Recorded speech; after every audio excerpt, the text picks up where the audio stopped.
What is going on, everybody? Welcome to the Sports Cave Podcast. I am Gavin Amora. And I'm Nick Tatello. And we are the hosts of the podcast covering everything in the NBA and the NFL. In today's episode, we'll be covering the NBA trades and free agency. If you just want to listen to our podcast instead of watching us on YouTube, go check us out on SoundCloud at the Sports Cave Podcast. Gavin's going to pop that up right there. And let's get into the podcast. We apologize to you guys who watched the first two videos, and we appreciate all the support from you guys. We had a couple mic issues. As you guys can see, we have some new mics. The other ones look cooler and were obviously better, but those were for solo, like a solo podcast or solo streaming, and they took up too much room, and the staticky with the computers, it just wasn't working for us, so we had to switch them. That's why it took us a little bit longer. As you guys can see, we're in a new setup here. We're not in my shed anymore. We had a squirrel problem. No, not a rat. A squirrel infestation. We had a squirrel infestation, so we had to They won the fight. abort there. Yeah. And we had to come right into my basement. But I like this better. It's warmer. Yeah, it's warmer in here. We're pumping pods out to you guys. No matter what, we're going to find a way to get them out to you guys. And if you guys followed us on Instagram at the Sports Cave Podcast, also, you guys would have saw the update on everything else going on with that. Gavin will pop that Instagram. If you want to see weekly, not even weekly, like four times a week, 3 times a week posts, go follow that. You'll get we post updates about new segments coming up and what episodes and when episodes, and we keep you posted on what's going on. Obviously, with this whole COVID-19 pandemic, we can't really do a lot. We're trying to do the best that we can to pump pods out to you guys. But let's get into it. So, as I said, we're talking about NBA free agents.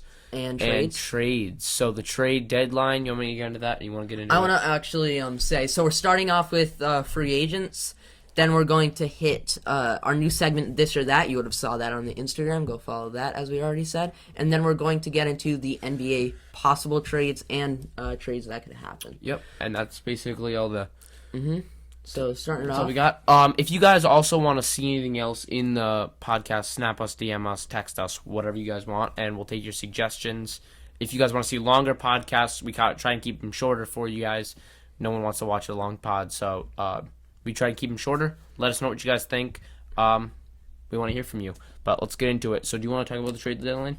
Yeah, sure. So I think it's February 7th, and remember the season starting around like Christmas time. They said it would probably be delayed based on the numbers right now. Yeah, but the trade deadline is like February 7th-ish. It goes ahead like a day every year, and let's get the top. So I got the top 10 free agents. We're just going to talk about them, and then we'll get into the other ones. So number 1, Lakers, Anthony Davis, top 5 player in the league. Obviously, Brandon Ingram with the Pelicans. I think he'll re-sign. They have a young core. We'll see what they can do. DeMar DeRozan with the Spurs. I think he's gonna leave. They have a sucky team. They're not good. They haven't been good in a while. So I think that he's gonna be gone from there. Fred VanVleet. We'll get into that later. Obviously, we have different opinions on what he'll do. Montrezl Harrell with the Clippers. Gordon Hayward with the Celtics. Bogdan Bogdanovic.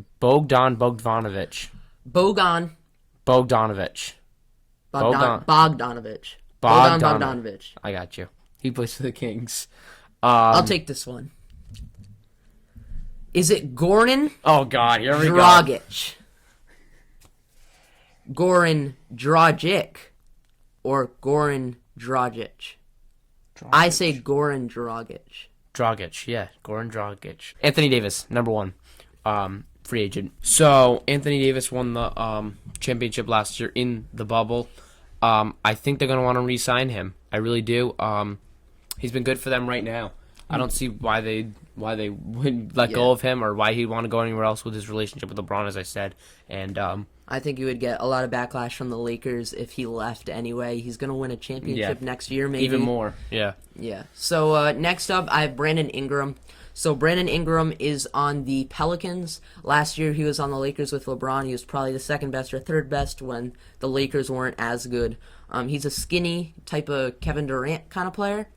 And he they traded him to the Pelicans for Anthony Davis. They also traded some other stuff. They didn't just trade Brandon Ingram for Anthony Davis. So Brandon Ingram's on the Pelicans. He improved so much when he went on the Pelicans. I really think it's the Lakers coaching staff. I don't think they did a good job. Or maybe the Pelicans coaching staff is super good. Yeah. But Brandon Ingram improved a lot. I think he's going to stay with them with the young core with Zion, Lonzo, Drew Holiday, and they could win a championship in Down the line. next, yeah. In the next couple seasons. Mm-hmm. So moving on, Fred VanVleet. I got him. Yep. I think he's going to re-sign with the Toronto Raptors. He is a point guard / shooting guard, 26 years old. He plays for the Toronto Raptors. I think he's going to re-sign. He thinks differently. But I think that the Raptors right now have a good team. They have a decently good team that gave the Celtics a run for their money at 6 games. And even that was a stretch. I thought they were going to sweep them, no problem. But it wasn't. They took them to 6 games. Celtics ended up winning and then losing to the Heat. But the Raptors took them to 6 games. And I think that proved a lot for them without Kawhi Leonard on their team this year. Nick Nurse, I really don't think he's very good as a head coach. He thinks differently. He thinks he's a decent head coach. But Nick Nurse is a good coach. So he has Kawhi Leonard, the second best player in the league. Giannis was still forming then. I'm talking about the year where 2018? No, 2019. Last year. 2019 where they beat the Warriors. And Kawhi leaves, second best player in the league then. And Nick Nurse this year brings a team with a leader of, well, I'll give Kyle. I think Kyle Lowry has more leadership qualities than Pascal but the Siakam. best player, Pascal Siakam. And they have a decent team. They have a decent team still. I won't say he's an awful coach. I won't say he's a good coach. He's an okay coach. He's not awful. He's not very good. I wouldn't say that.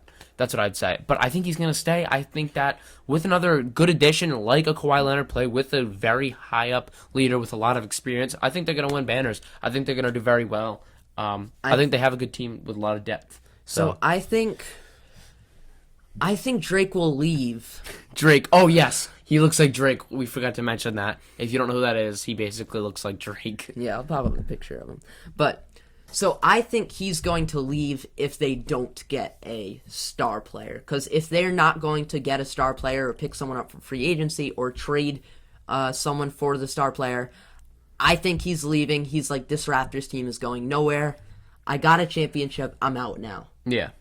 But we're moving on to Gordon Hayward. So we're fans of the Boston Celtics, if you did not know that. I like Gordon Hayward. I'm not a super huge fan of him. He's quiet. I don't know if you can be a super huge fan of Gordon Hayward. Maybe you can. They have so many weapons on that team, it's hard to beat. Yeah. So, in the bubble, Gordon Hayward got hurt against the 76ers, and basically Kemba started as point guard. Marcus Smart took over as shooting guard instead of Jaylen Brown, and then Jaylen Brown moved down to small forward. And Came in a power forward and Tice at the center. Yeah. So, I think that Gordon Hayward will leave. Now, I think he will leave because if the Celtics I think he'll leave. Here's what I say. While you're making up your mind, because you're all over the place, I see him staying. I see him looking at this team, this Celtics team right now, and saying, we were this close. We were this close. With a new center, with a better center, like someone like Giannis maybe, that could come to the Celtics, or anyone else, a better center than Daniel Tice. Daniel Tice is not very awful. He's a hustler. He does his job pretty well as a small guy. But I think they need a better center. I think he looks at them and said, I'm going to win banners with these guys. We are we're like here. They're family. They're close-knit. I don't know. I think they're a very good team as soon as they fill that better center position. I think he stays. I think he looks at them and says, you know what, even if I play the bench, even if I'm not a starter, I'm going to win a ring. I'm going to win a couple rings with these guys in the next couple of years. You know, got it? I agree. I agree with that. But I wouldn't agree with that if Giannis was a free agent this year and he signed with the Celtics. If Giannis was a free agent this year and he signed with the Celtics before Gordon Hayward did again and renewed his contract maybe, then I think he would leave. But because Giannis is not a free agent this year, I think he'll sign back. Because if Giannis was a free agent this year, I think he would leave. He would be like, I really have no place on this team if Marcus Smart's going to be a starter, and start the lineup that they were doing in the bubble and put Giannis at center. I think he would go to a team that's not as good and maybe show leadership signs there. Do you want to move on to DeMar DeRozan? Yeah, let's move on. So the next player that we have up is DeMar DeRozan. DeMar DeRozan Plays for the Spurs. He is a small forward slash shooting guard. They kind of forced him to play because there was some shooting guards on the Spurs. So he's really a shooting guard instead of a small forward. I think he's gonna. Look at the Spurs team these last 3 years. Let's say 3 to 4 years. They have not been good at all. No. So I think that he leaves. I don't see why he would want to stay. If I was him, I would not want to stay. He needs to go somewhere. He's a pretty young guy. He's got to go somewhere, and he's got to win some rings. These NBA teams, I know I'm saying a lot, but they look to win a banner. They're not looking to be the star of everything. They want to win a banner. And these guys want to win rings. These guys want to win championships. So this DeMar DeRozan will not win a banner with the Spurs. Maybe the next 12 years he will, but I don't think right now in these upcoming 4 to 5 years, I don't think they're running into anything. They need to rebuild. They got to redo their whole organization, I feel like. They have no one good on that team. I think he leaves. I think he looks to sign somewhere else because he's a decent player who has some good talents, but I don't know why he'd want to stay with them. All right, so moving on to Goran Dragic. He is on the Heat. If you didn't know, the Heat's starting point guard before Goran Dragic in the regular season was Kendrick Nunn, third in the race for Rookie of the Year, I think. And he went to the bubble. He was starting, and then he got coronavirus, had to leave the bubble, and Goran Dragic took his place as starting point guard. Now, Goran Dragic played pretty well. And then Kendrick Nunn came back, and he played a little, and he didn't play as good as he was in the regular season. Mm-hmm. So Goran Dragic stayed as starting point guard through the championship. Now, I think Kendrick Nunn will go back to his old self during the off-season. He'll be practicing. He'll be working hard. There's not a lot of practicing in the bubble. Yeah. So I think they just threw him out there, and they were like, play. And I don't think that was good for him. He needs to practice. He needs to get back into his mojo. It's basically... This is kind of good comparison, but basically after Cam Newton or Stephon Gilmore had coronavirus, they threw him out on the field. Go ahead, play, and they threw him in the game. And we saw that where we got him. We are 2-5, 2-4. That's where we got him, and they have to get back into their old routine and get back to their old self. Kind of went off topic there, but yeah, it's good comparison. But I think Kendrick Nunn's going to come back as starting point guard next year. I think he's going to play pretty well, and I think Goran Dragic is going to say, "This is a young team. I'm not for this team." He's young, but he's a little older, probably late 20s. And I think he's going to be like, I can be a starting point guard on another team. I proved this in the championship, and I'm going to leave. Yeah, so is that all you got? Yep. That's all I got. We're getting into this or that, the new segment. Alrighty, so this is our new segment, This or That. You would know that this was coming up, and this is a new segment if you followed our Instagram. We post sneak peeks to new segments, stuff like that, so make sure to go check that out and follow that if you're interested. So this or that's basically, you choose between two things. So say LeBron and Jordan, and I think LeBron's better, so I'm going to pick LeBron. So today we have the 1990s versus the 2000 All-Decades team. You have the 1990s with John Stockton, Michael Jordan, Charles Barkley, Karl Malone, and Hakeem Olajuwon. The 2000s team is the point guard is Allen Iverson, shooting guard is Kobe Bryant, small forward at LeBron James, power forward at Tim Duncan, and the big hoss down low at the center position, Shaquille O'Neal. So I think so I'll dive into this quickly first. I think the 2000s are winning for a couple reasons, and we've been over this obviously a couple times. The 90s have some better players, like Jordan, some others. Not really. They have one better player. Jordan, point guard. What's his face? John Stockton. Oh yeah, John Stockton and Jordan. Yeah. And I think the power forwards kind of get each other out. In the center, I think Hakeem is better than Shaq. So it's I think it's pretty even. I have the 2000s for a couple reasons, as I said, but Scottie Pippen, if he was at the small forward instead of Charles Barkley, with Jordan and Pippen as the duo, I think that's unstoppable.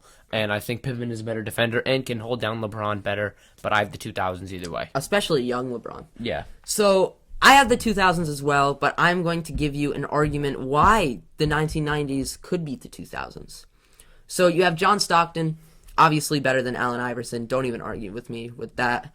You have John Stockton, better at passing. and he's better at defense. His steals is one of the highest of all times per game. And with Allen Iverson's dribbling, I think he could lock up Allen Iverson with his steals and stuff. So then you have Michael Jordan, the GOAT. He's facing Kobe Bryant. They kind of rule each other out. Same type of player. Kobe Bryant's kind of a Walmart Michael Jordan. You have Charles Barkley versus LeBron. LeBron the GOAT. Keep going. So Charles Barkley, he's kind of in the middle of his career, I think, of the Suns, maybe towards the end. And then you have LeBron on. He's young. He's young there. Young LeBron. Yeah, so he's not in his prime yet. He's young LeBron. Charles Barkley does have more experience, but I think LeBron's better than Charles Barkley still then. Karl Malone, one of the best power forwards of all time, and then Tim Duncan, the best power forward of all time. Tim Duncan's not obviously, you could make an argument that Karl Malone's better, but I think he's definitely better than Karl Malone. It's just with Karl Malone and the John Stockton dynamic duo, I think they kind of rule out Tim Duncan as well. Tim Duncan's not going to do that much. He's Mr. Fundamental. He's not going to be flashy on the court. You have kind of not really a small ball team. The point guard, shooting guard, and small forward is small ball. And then you got Shaq and Tim Duncan. So I don't know about that one. And then you have Hakeem Olajuwon versus Shaq. If I'm choosing a center to cover Shaquille O'Neal, I'm choosing Hakeem Olajuwon. Hakeem Olajuwon is one of the best rebounders of all time, one of the best defenders of all time, one of the best blockers of all time. And he can play defense with a big guy like Shaquille O'Neal down low. He used to play young Shaquille O'Neal, and he played pretty good against him. I'm gonna be honest, and I think he would beat Shaquille O'Neal down the court, but I do think Shaquille O'Neal would play pretty good down low against him. Yeah. So yeah, I'm picking the 1990s. You're picking the 90s? I thought you were picking the 2000s. I mean, 2000's my fault. Still, they have better close. players. It's close either way. So we are moving on. So we're gonna talk about we picked 5 different players in the NBA this year. In the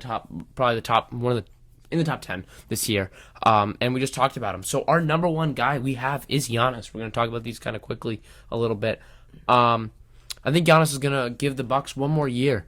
Next year, if he doesn't win a title, which I don't think he will, not with LeBron and AD still together. Giannis is leaving.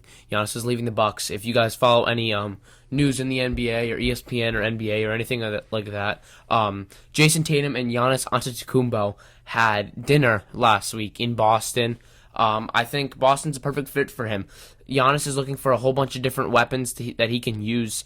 Our center right now is Daniel Tice. I don't think Daniel Tice is very good. He's a hustler, obviously, but I think Giannis could be better than him. Obviously, Giannis is a power forward, but I think they could use him at the center position even more than they could at the power forward, obviously, because they have good players. They have good young players, small players, but their problem is they don't have a center. So I think Boston's perfect for him. I think next year when he becomes a free agent, he'll sign over there. But go ahead. I think he's going to stay with the Bucks as well. When he becomes a free agent, maybe he goes to a team.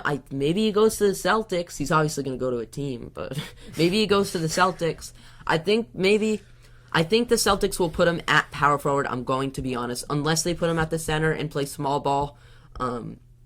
And they play like the 2016 Warriors, 2017 Warriors. With Draymond and Iguodala. With Draymond and Iguodala as center, and just spread everyone out, put them at the three-point line, because I don't think it's going to be best for Giannis Antetokounmpo to play down low. Yeah, so we're moving on. Next player is Ben Simmons. So Ben Simmons is a decent point guard. He's pretty tall. He's probably between top 5 and top 10 in the league right now. When healthy. You mean point guard in the league? Yeah. That's what you said. Arguable. You didn't say point guard, but oh, I said 5. Arguably top 5. I'll give him top 7. Keep going. Okay. So I said okay. He's 6'10". He's a big point guard. 6'10". He's taller than Daniel Tice, and he's a point guard. Daniel Tice is a center, and he's 6'9". That's a little embarrassing. PJ Tucker is 6'5", and he plays center on the Rockets. Okay, Move on. Let's keep going. We've covered that. Ben Simmons. So Ben Simmons creates mismatches as a point guard, and he is a very good defender. If you need a point guard as a team, you might be looking to pick up Ben Simmons. He's a good playmaker. I just don't think he fits well with Embiid. I think he fits better with Horford, but I think Embiid is the starter right now. I don't think he'll stay there when his contract is up. Or maybe they'll even trade him. I think that they would trade him. I don't think he's going to stay there. I think that they're going to get rid of him, the Sixers. The Sixers, just got swept last year. They're going to look to do some new things. Their whole team is not healthy. Joel Embiid, their stars. Joel Embiid and Ben Simmons are not healthy a lot. So they're going to need to get rid of him and rebuild. So keep going. I think at least one of them is getting traded. Oh, yeah. At least If not one both. of them. Yeah. But not together. I don't think they'll get traded together. Yeah, so Ben Simmons and Embiid, last couple of years, they've made it pretty far in the playoffs. They made the playoffs basically every year, made it second round, third round, and They got swept in the first round. this year, yeah. They didn't play as well this year, and it shows. With but the unhealthy, years with before, unhealthy players. No Ben Simmons, unhealthy Joel Embiid, and that's why they got swept. Yeah, before they had Jimmy Butler as well. You can't forget about that.